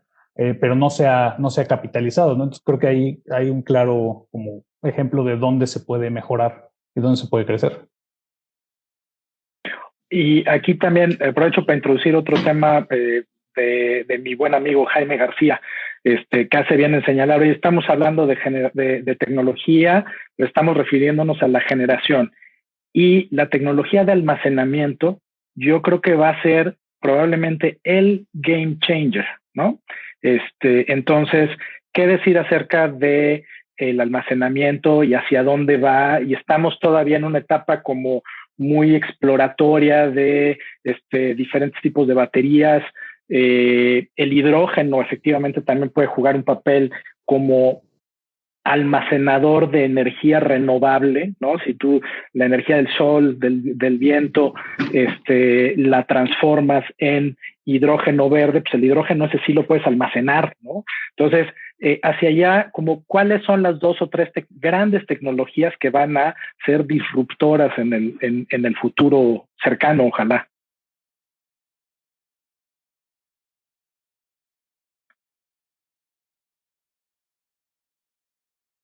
Ok, ninguna, Jaime, te quedaste sin respuesta. A ver, José María. No, yo tengo, digamos, hay 2 soluciones que no son de nuevo tecnológicas. Definitivamente el tema de baterías estará ahí, pero el tema de las interconexiones internacionales para la agenda eléctrica es clave. Y bueno, Texas, por ejemplo, tendrá que hacer una discusión política interna sobre si quiere interconectarse con el resto de su propio país o no, pero definitivamente para México hay ciertas virtudes. Y el otro tema es, regresando un poco a la agenda de Odón, pues son estos dispositivos que nos permitirían ser tan rápidos o casi tan rápidos como una batería en responder a la disponibilidad de energía, ¿no? Es decir, la capacidad de mover la demanda tiene un potencial inexplotado en México. A ver, tomando lo que dice José María, pues lo que nos permite el celular es decir, yo quiero ir de A a B, quiero ir a Lindavista. Y como lo hace el Waze, me puede decir cómo llegar ahí, dónde está la bicicleta que puedo rentar, de ahí el metrobús que pasa a cierta hora, y de ahí al metro, no sé, y de ahí otra vez a un taxi. Esto ya puede ocurrir y puede eficientar mucho la forma en la que nos movilizamos. Ahora, quisiera añadir que hay una estrategia que nos tocó hacer para la Secretaría de Energía, ya está en segunda versión, está en la versión de esta administración, la estrategia de transición para combustibles y tecnologías más limpias, que tiene un escenario, como refería José María, es un escenario a 2050 y que incluye, como decía Carlos de Régules, la electrificación. Y el tema transporte es muy importante. En ese documento se pueden ver esos escenarios hacia adelante y sí, coincidimos en eso. Hay que, pero también ahí se requieren muchos cambios para lograr las metas que se establecen en esa estrategia de largo plazo. Pero es una estrategia formalmente establecida por el Estado mexicano, ¿eh? Bueno, y ahí les va entonces otro tema que están introduciendo aquí en el chat Mariela Victoria y Daniela Flores, que es el tema en general. Déjenme agrandar las preguntas que hicieron. Es gas natural. Desde hace 15 años nos llenamos la boca con que el gas natural es el combustible de la transición. Pues sí, pero no deja de ser un combustible fósil que genera CO2 cuando se quema y en el peor de los casos, metano cuando se fuga. Y el metano tiene 80 veces más potencial de calentamiento que el CO2.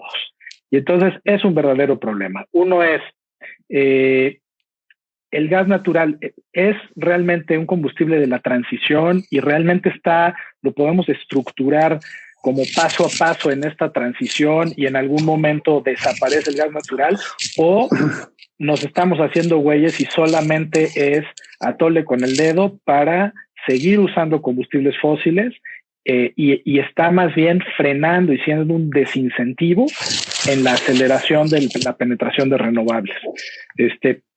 Un tema importante, para las emisiones de metano, la tendencia global hoy en día es que los países están regulando las emisiones de metano. En México tenemos, yo creo que la primera regulación de América, por lo menos en tema de emisiones de metano, y se pospuso. Entonces, otra vez, como que estamos dándole vueltas al tema de gas natural y un poco creo, sí, no entrándole al toro por los cuernos, ¿no? Sus comentarios sobre esto. Vas, Adolfo, y luego Gloria. Sí, muchas gracias, Carlos. Yo creo que sí es efectivamente un recurso de transición, ¿no? O sea, si lo vemos como desde las diferentes épocas que hemos utilizado diferentes recursos energéticos, bueno, van de la biomasa tradicional, ¿no? Y el carbón o el petróleo, y después hace los últimos 30 años hubo un movimiento muy fuerte hacia el gas natural que finalmente, aunque sigue siendo un recurso fósil, tiene menores emisiones de CO2 que, por ejemplo, que el carbono. Entonces, digamos, creo que ha jugado su papel en este proceso de transición y creo que de todas maneras en muchos de los procesos de transición se está combinando también con tecnologías, por ejemplo, de secuestro, de captura, para poder seguir en el futuro un poco. Entonces sí creo que va a seguir presente, digamos, por unos años. Pero también tiene problemas en el caso específico de México, por ejemplo, lo acabamos de ver con lo que pasó con Texas, ¿no? Y con Nuevo León, problemas específicos de seguridad energética y creo que eso, además de la parte, digamos, tecnológica y de la parte técnica, pone problemas muy importantes a nivel social y a nivel político, ¿no? Por lo cual no puede ser combustible de transición, ¿no? Y tenemos que buscar otras soluciones que sean tal vez más adecuadas. Correcto. Creo que seguía Gloria, ¿no es así? Sí, gracias, Carlos.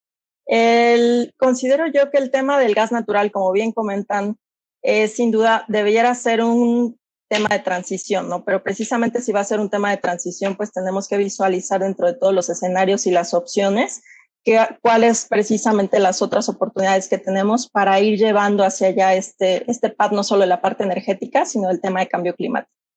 Desde mi punto de vista, y también como comentabas, construir instrumentos que vayan precisamente moviéndonos, instrumentos económicos que vayan entonces incentivando más el tema de renovables o que incentiven más innovación, y ahí lo vincularía con lo que comentabas del tema de almacenamiento, que sabemos que es el reto para renovables, y vincularlo con el tema de hidrógeno. Gas natural, tú comentabas, ¿no? Esta DAC del PP100, que pues realmente la tenemos ahí, pero pues no tiene dientes, y sabemos que hay una gran oportunidad y que también en sí la industria tiene una gran oportunidad en los temas de control de sus emisiones por fugas, ¿no? Y incluido temas hasta de flaring. En la parte, pues ahí habría que reestructurar hasta la parte de fiscal, ¿no? Con este impuesto al carbono que tiene ahí también la parte de la transición y que sigue estando gas natural como si fuera un combustible que no genera emisiones de gases de efecto invernadero. Y segundo, pues el tema, ya lo comentaba por ahí también Adolfo Mejía Jr., el tema de seguridad energética. Y bueno, ya lo había comentado, les recomiendo, hay un artículo de la CEPAL que tuve a bien que me dieran oportunidad de revisar, donde precisamente ya planteaba estos escenarios del riesgo por la seguridad energética por gas natural en México, y eso es creo que fue 2018-2019. Entonces, pues ahí están, ¿no? Ahí están los diferentes, pues los diferentes riesgos, y entonces, ¿dónde jalamos, no? Pues vamos entonces a incentivar lo que realmente va a hacer que se mueva de esa transición del gas natural. Correcto. ¿Dónde, Bueno, hablabas, Carlos, del almacenamiento, pero esto tiene que ir asociado a lo que son las redes inteligentes. Aquí hay un problema, una necesidad de modificar, ya es en un tema eléctrico, las redes de distribución. Hay que imaginarnos que los autos eléctricos ya los hay, los va a haber cada vez más conectados en nuestras casas. Las cargas son muy distintas, además de que ya hay celdas fotovoltaicas en muchas casas, es algo que no está prohibido. Entonces, eso representa un reto mayor para las redes eléctricas y es algo que presenta oportunidades. Además, en la posibilidad, y veía un escenario que mostró la secretaria Nale hoy, de la Agencia Internacional de Energía, donde consideraba la respuesta a la demanda como parte de la solución hacia el futuro. Esto tiene que ver con la forma en que utilizamos la energía en nuestras casas y cómo se integra el Internet de las cosas para que la operación sea ya aquí en un sentido de la lógica de la red, para que la red nos alcance. Y en México, en ese sentido, estamos avanzando muy lentamente. A ver, déjenme entonces introducir también un nuevo tema y digamos, como para cubrir muchas cosas. Hay una discusión muy vigente acerca de la vulnerabilidad de la red eléctrica, ¿no? Lo vivimos hace un par de semanas, hace un par de meses el supuesto incendio de un pastizal en Tamaulipas dejó a medio país sin energía eléctrica. Ahora fue la helada en Texas. Ha habido creo que otro incendio por ahí. En fin, estamos frente a una situación de vulnerabilidad, sin duda, ¿no? Y la respuesta a esa vulnerabilidad de pronto parece ser no es que necesitamos seguridad energética. Ok, pero ¿qué entendemos por seguridad energética? Seguridad energética es soberanía energética, es autonomía energética, de que como Texas, ¿no? Texas es soberano y autónomo energéticamente, pero cuando le falla el gas natural, le falla todo. Entonces, porque no está interconectado. Entonces, mi pregunta acá es, hay muchas perspectivas. Una muy importante es diversificar las fuentes de generación. Y Juan Evenschutz tiene mucha razón al mencionar la energía nuclear también es parte de la matriz energética y juega un rol, ¿no? Otra es la ciberseguridad. Las redes inteligentes, pues son inteligentes, pero son muy vulnerables a cualquier ataque cibernético.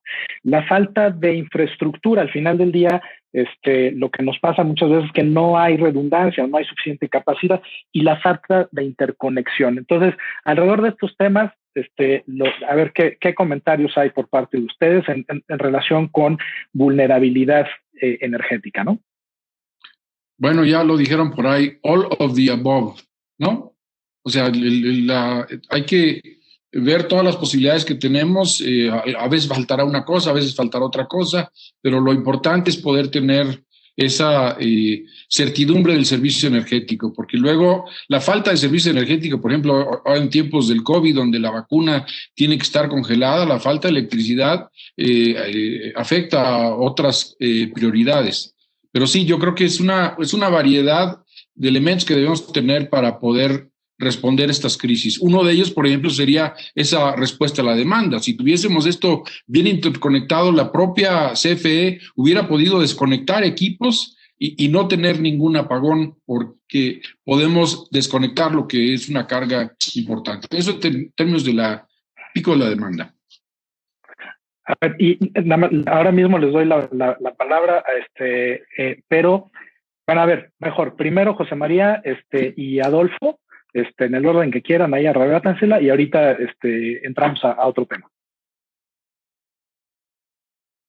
Gracias, Alfo. Yo solo agregaría una revisión a los supuestos con los que se ha discutido la seguridad energética en México durante muchos años y digamos, más allá de la cuantificación absoluta de qué tanta energía viene afuera o no, el hecho de que sí, que es importante recordar que estamos frente a un vecino donde quien toma las decisiones en materia de energía no es el gobierno federal, en términos prácticos para México, sino los gobiernos estatales. Y que los gobiernos estatales en Estados Unidos tienen cierta volatilidad que no esperaríamos de un gobierno federal necesariamente, y lo vimos en el último episodio de Texas. Yo creo que son episodios donde los gobernadores van a poder tomar decisiones que le afecten a México, en California, en Texas, en el futuro, y es importante tenerlos en consideración desde el lado de la oferta de energía de corto plazo. Pero también puede pasar con cadenas de suministro que consideraríamos importantes para energía y cambio climático en general, como lo empezamos a ver con el tema de minerales raros o el tema de los chips para los vehículos y el abastecimiento de las plantas en México. Es decir, sí hay una discusión no solo importante para México, pero hay una gran discusión global sobre la importancia de por lo menos restablecer ciertas cadenas de valor a nivel regional, porque las cadenas completamente globales no son tan resilientes como pensábamos antes. Adolfo. Muchas gracias. Sí, también creo que, digamos, para poder aproximarnos a esta cuestión de vulnerabilidad energética, a lo mejor podemos hablar un poco como de la parte contraria, ¿no? Que es resiliencia energética, y justo como sistemas más resilientes que sean capaces de responder a este tipo de problemáticas son los que pueden brindar seguridad energética, ¿no? ¿Y qué es esto? Bueno, con matrices energéticas diversas, ¿no? Por si en algún momento cae algún tipo de fuente, por ejemplo, hay problemas técnicos, hay que una diversidad que pueda cubrir ese tipo de demanda. Interconexión también lo mencionaban, ¿no? Eso, la interconexión con diferentes estados o diferentes países y la capacidad de importar energía, por ejemplo, en caso de que haya problemas, eso también es muy importante. Pero también tiene que ver con cuestiones de soberanía, digamos, en este caso, en dónde se producen los recursos. No vimos lo del gas natural, por ejemplo, fue un problema en ese sentido para producir energía en caso de este recorte. Entonces, es un balance, ¿no? Y es propiciar, digamos, flexibilidad en el sistema eléctrico. Decía también Odón acerca del sistema de la red eléctrica, que permite tener esta flexibilidad para poder ser resilientes y poder, facilitar el acceso a la energía en caso de que se caiga alguna de las fuentes, ¿no? Oigan, a ver, estamos ya entrando en la recta final del conversatorio. Tengo un tema global y un tema nacional que les quiero plantear. Entonces, Odón Alzabas, tu mano, tienes 1 minuto. Bueno, lo que pasa es que hablando de cambio climático, hay temas de cambio climático, por ejemplo, es la mitigación, que se trata de reducir las emisiones de gases de efecto invernadero, pero el otro tiene que ver con la adaptación, con la resiliencia. O sea, precisamente con Adolfo Mejía Padre tuvimos un trabajo para la Ciudad de México de un plan de acción climática donde se habló precisamente de la adaptación, y eso tiene que estar integrado a los planes, y hay la adaptación en el sentido del sistema energético. Un cambio en las lluvias nos puede afectar notablemente. Hay una serie de cosas que tenemos que tomar en cuenta que tienen que ver con adaptación. Bueno, entonces, a ver, porque Boris me pide que terminemos tantito antes de las 8. Entonces, van mis 2 temas para ir cerrando, recta final. Uno global y uno nacional. Empiezo por el global. Retos globales requieren soluciones globales. Pandemia no se resuelve país por país. Ciberseguridad no se resuelve país por país. Terrorismo no se resuelve país por país. Cambio climático no se resuelve, en definitiva, país por país. Y entonces, mi pregunta es, ¿riesgos globales requieren instituciones globales? Instituciones con dientes. Imaginemos a un a capacidades regulatorias globales, como se tienen a nivel de la Unión Europea, por ejemplo. No hay un conjunto de reglas que define la Unión Europea para todos los países de la Unión Europea. ¿Debiéramos ir para allá como planeta, hacia instituciones globales para resolver problemas que son globales?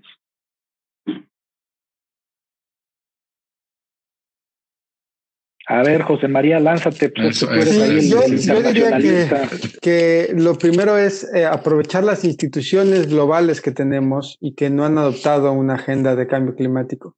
Digamos, el Banco Mundial sigue financiando infraestructura de hidrocarburos y hasta hace muy poco se comprometió a dejar de financiar nuevas centrales de carbón.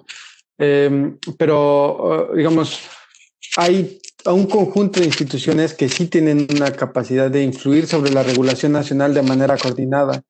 Y un buen ejemplo es la Junta de Estabilidad Financiera, que es la que establece las reglas con las que todos los bancos centrales y bancos privados funcionan. Y ellos tienen la capacidad de coordinar, si no imponer, sí coordinar de una manera muy estratégica la actualización de regulación.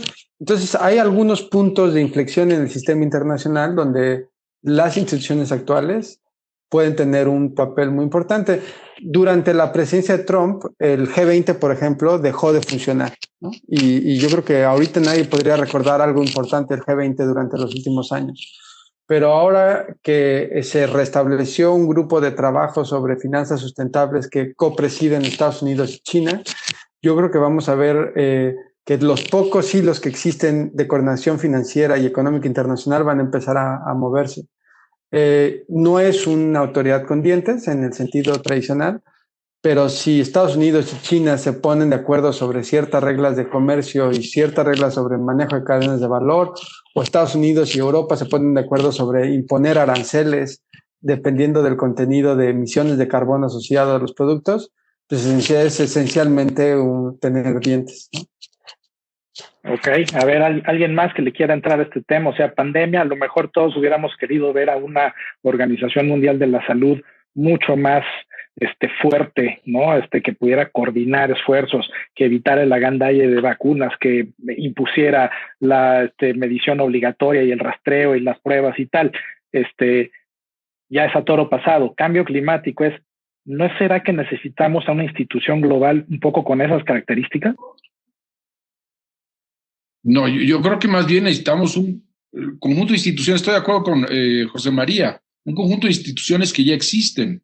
Inclusive ya habla cómo inclusive instituciones como transnacionales. Es impresionante lo que se puede lograr cuando una empresa muy poderosa decide tomar acción sobre estos temas. Entonces, yo estaría en línea con lo que dice José María, pero no de una institución, sino del conjunto de instituciones que trabajan sobre esto, porque además no es un tema que sea unitemático, tiene efectos sobre otros temas que tienen que ver con otras organizaciones. Perdón, nada más, el puro COVID tiene un origen en temas de cambio climático, pero se atiende a través de la OMC.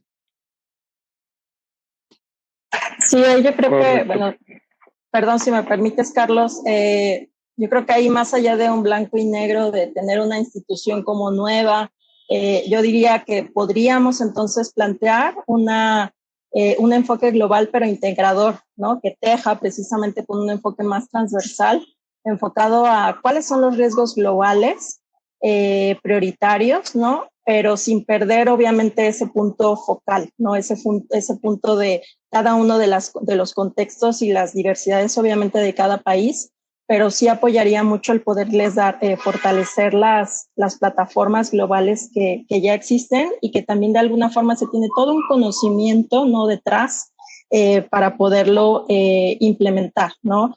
Ayudarlas a que también sus procesos de toma de decisión logren ser más ágiles y lograr integrar ahí también, pues no solo a los, como decía también, no solo al enfoque a través de las partes, ¿no? A través de los gobiernos, sino poderlo hacer a través, como ya funcionan muchas coaliciones, empresariales que también ayudan de ser ese tejido precisamente transversal.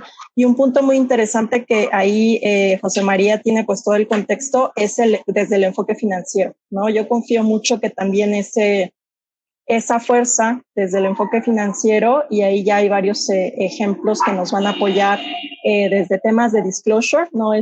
Task Force for Climate Disclosure, y que ahora también está el Task Force for Biodiversidad o for Disclosure de Naturaleza, que nos ayuden precisamente a tejer los temas, ¿no? No solo cambio climático, no energía, o sea, seguimos tratando de ver los temas de forma por pedacitos, ¿no? Y no logramos avanzar a verlos con un enfoque sistémico, que eso también nos ayudaría precisamente a ser más eficientes en todas estas estructuras, y tanto a nivel global como a nivel local, ¿no? Entonces, ahí yo creo que algo que está tomando fuerza con ese enfoque transversal, pero todavía no se logra como aterrizar bien qué implica, es este enfoque de economía circular, que muchas veces se ha enfocado más a un tema, eso habla de gestión de residuos, pero si lo vemos desde hilando precisamente todos estos aspectos, ¿no? El financiero, el ecodiseño, la innovación, la implementación de tecnología, podría ser una muy buena plataforma para potencializar todo lo que se ha buscado en temas de las plataformas globales de desarrollo sostenible, de ODS,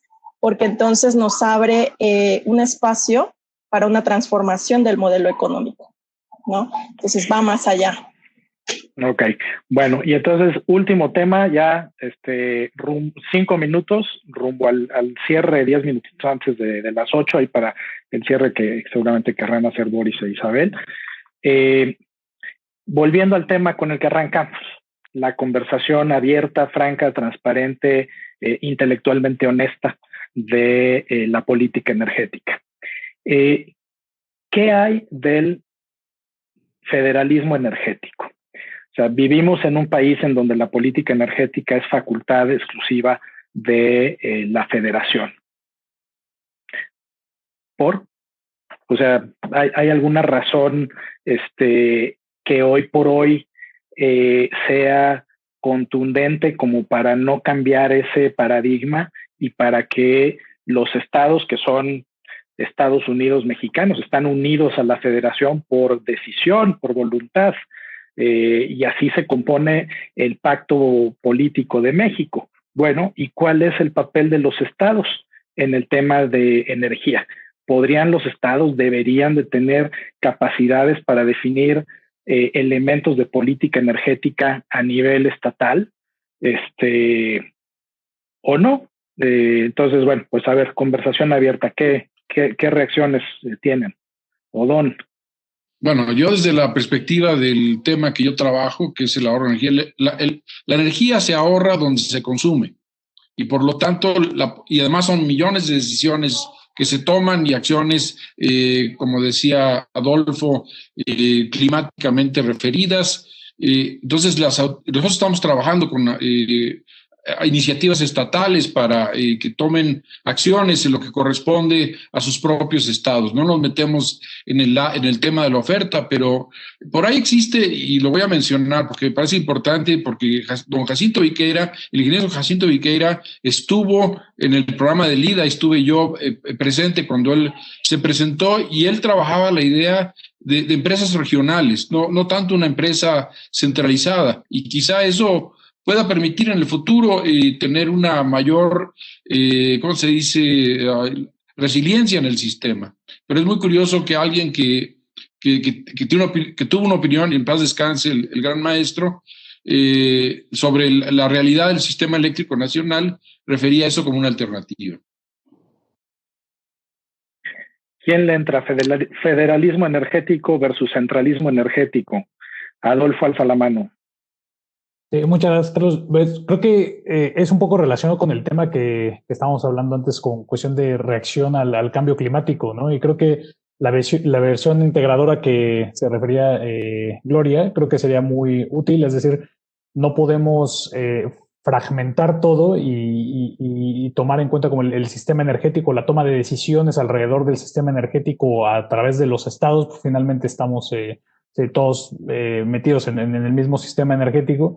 Necesitamos un órgano rector, digamos, que haga este tipo de políticas, pero sí creo, por ejemplo, lo que dice Odón acerca de un mayor poder tal vez para tomar decisiones en los estados o en estas empresas regionales, tal vez que él dice, que podría tener un mayor impacto en pues políticas o programas mucho más enfocados y que tomen en cuenta las necesidades y las condiciones específicas de los diferentes estados, ¿no? Entonces, esta visión integradora creo que sería muy útil y llevaría un balance de poder, ¿no? Entonces, otra vez, como decía Gloria, creo ni blanco ni negro, sino tratar de encontrar un medio perfecto que permita esos dos.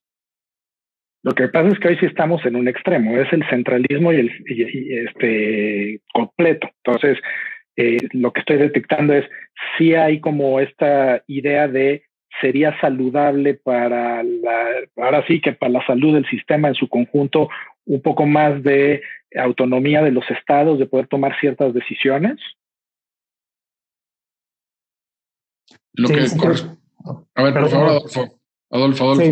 Sí, justamente creo que sí sería mucho más benéfico, digamos, tener un poco más de independencia por parte de los estados para tomar decisiones con respecto a eso, siempre siguiendo, digamos, un órgano central y un órgano rector, pero sí tener un poco más de libertad para tomar ese tipo de decisiones. Bueno, yo me refería a la eficiencia energética y la actividad en ese sentido. Ojalá y tomaran toda la iniciativa. En lo que es oferta energética, la idea del ingeniero Viqueira era de empresas regionales, no estrictamente empresas por estados. Eso no es la idea. José María, ahí estabas cavilando tus pensamientos, estabas así, adelante. Hay ejemplos muy claros de federalismos con malas consecuencias para infraestructura que debe ser de naturaleza regional, como por ejemplo las redes eléctricas. Es decir, Estados Unidos y China tienen sus principales problemas de integración de energías renovables, se deben a las fronteras entre estados. Como lo muestra el caso de Texas, es el más evidente para nosotros, ¿no? Pero no es el único caso. Digamos, en los lugares donde los estados han tenido un gran poder para decidir sobre la infraestructura eléctrica, tienen problemas sistemáticos para poder expandir la infraestructura que puede integrar más energías renovables. Entonces, bueno, definitivamente hay áreas donde debería ser más, pero en otras no. Claro, o sea, el transporte y la distribución de electricidad son claros monopolios naturales que deben de estar regulados y conducidos por el Estado, pero más allá de esos monopolios naturales, sí parecería haber como oportunidad, y no solo eso, sino deseabilidad de que los estados pudieran tomar ciertas decisiones. Son exactamente 7:50, Boris, me dijiste que 7:50 terminábamos, así es que yo les agradezco a todos mis colegas panelistas, creo que tuvimos una conversación muy sabrosa. Y bueno, cierro este segmento, pues ya nada más para estos últimos minutos, Boris, Isabel, escuchar de ustedes. Muchas gracias, Carlos, y todos ustedes. Miren, sugiero que le pido a nuestros asistentes y a los que nos apoyan que pongan en el chat y en preguntas y respuestas el link del cuestionario, porque veo que ha ido reduciéndose nuestro número de participantes y es siempre bueno ya por ahí que lo tengan para poder captar la opinión que tienen todos. Yo realmente, como siempre sucede, ya me estoy tomando la palabra, pero como siempre sucede en estos eventos, es casi a veces una caja de Pandora, porque creo que tenemos muchos elementos para abrir nuevos temas y pensar en algunas modalidades de eventos, etcétera, etcétera. Y creo que tenemos que captar y registrar el chat y las preguntas y respuestas y desde luego oír la conversación grabada para que pensemos con Isabel y con Adolfo, a lo mejor algunos otros eventos o instituir esto como un conversatorio, una serie de conversatorios. Ya veremos qué hacemos. Yo les agradezco mucho me gusta mucho la posibilidad, digamos, de la intervención de todos los asistentes, y creo que eso nos ayuda mucho. Así que ahí está Camil, gracias Camil, ahí está poniendo el link, el vínculo para abrir ese cuestionario. No se toman más de 2 minutos para hacerlo. Yo simplemente tenía algunos comentarios, por supuesto. Creo que hay temas, digamos, de la matriz energética, la diversidad. Ya Carlos mencionó, y ustedes también, la posibilidad, digamos, de regionalizar no solamente en términos organizativos o funcionales, sino también responder a los recursos disponibles en las regiones. Hay diferentes recursos disponibles. Creo que Adolfo mencionó esta posibilidad, digamos, de distribución no homogénea de recursos, ¿no? Por ejemplo. Y también el otro tema es el de la captura que me parece que es importante, y eso nos vincula con el medio natural y toda una serie de aspectos que creo que son muy relevantes. No tengo el dato preciso, pero captura en la matriz energética puede representar, no sé, 15 a 20% digamos, de lo que se logra capturar de las emisiones. No estoy seguro, ya nos dirá Odón en una próxima participación. Yo, si me permites, voy a pedirle a Isabel que intervenga, y también pensaba yo invitar, si no tiene inconveniente, a un comentario que pidió por ahí Adolfo Mejía, hacer un comentario de 1 minuto, como yo estoy haciendo lo de 1 minuto, pero vamos a pedirle, si quieres, Isabel, ¿quieres tú dejar que y cerrar tú, y invitamos a Adolfo a que digamos nos haga un comentario? Adolfo. Gracias, Boris. Bueno, es simplemente para agradecer al Colegio de México, a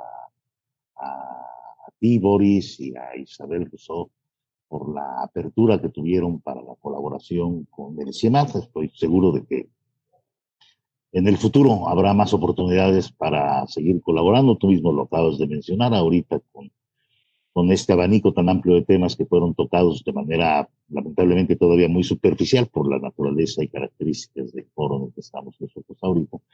Pero seguramente habrá mucha oportunidad sobre abundar sobre temas relacionados con el tema de la energía, o con temas que están relacionados con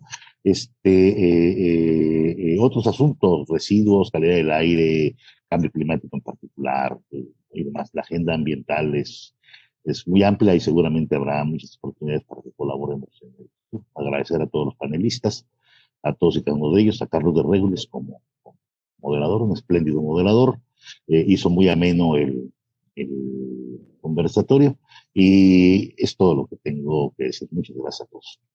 No, gracias, Adolfo. Yo creo que sí habrá temas, incluso quizá gobernanza. Gobernanza es un tema enorme que en algún momento habrá que revisar y tratar. Nosotros vamos a reunirnos, y de ahí, de esa reunión, desprender técnicas y formas de tratarlos en estos medios tecnológicos que nos permiten no movernos del escritorio, como decía Odón, y llegar a muchos lugares, reducir las distancias y abrir las copresencias, como diría Anthony Giddens, me parece. Bueno, muchas gracias a todos, buenas noches, y me silencio y le paso el micrófono a Isabel con mucho gusto. Bueno, muchas gracias, Boris, y muchas gracias, Adolfo. Bueno, por mi parte, a mí me encanta tratar de sintetizar los debates, los eventos, pero en ese caso me parece sumamente complicado, justamente porque ha sido un conversatorio, un debate con múltiples entradas, desde temas, instituciones globales en términos de cambio climático y sus limitantes, falta de dientes y otro frente a las particularidades de cada país, hasta el rol del Estado y su expansión y su peso en la toma de decisión en un régimen federalista como el de México, el rol de la tecnología, los retos que hay frente a nosotros. Quizás hay algo que a mí me siento un poco que el tema de del mix energético se canalizó entre gas natural por un lado y renovables por el otro, cuando creo que en México justamente hay un mix tan rico con geotermia, con nuclear, hidráulico, que creo que se hubiera podido mencionar por lo menos. Pero como la vez pasada es un tema que habíamos abarcado,